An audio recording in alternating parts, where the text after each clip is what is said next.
শুভ সন্ধ্যা। আমি সন্ধ্যা পাঠ করছি তারাপদ রায়ের লেখা এখন। মনে নেই আমি নিজে ফিরে গিয়েছিলাম অথবা তোমাকে ফিরিয়ে দিয়েছিলাম। এখন আর কিচ্ছু মনে নেই, তবু দুঃখ হয় এখন যখন এক একদিন খুব বৃষ্টি নেমে আসে, এখন যখন এক একদিন খুব শীতের বাতাস শুধু পাতা উড়িয়ে উড়িয়ে আমার চারপাশ ঘুরে ঘুরে।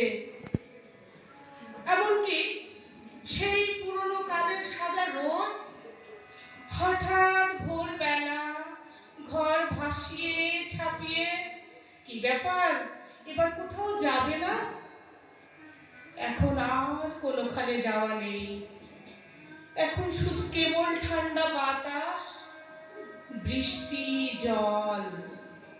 আমার চারপাশ ঘিরে পাতা ওড়ে, জল পড়ে। এখন আমার জন্য দুঃখ হয়, এখন তোমার জন্য দুঃখ হয়। আমি নিজে ফিরে গিয়েছিলাম অথবা তোমাকে ফিরিয়ে দিয়েছিলাম। এখন দুঃখ হয়, দুঃখ হয়। ধন্যবাদ।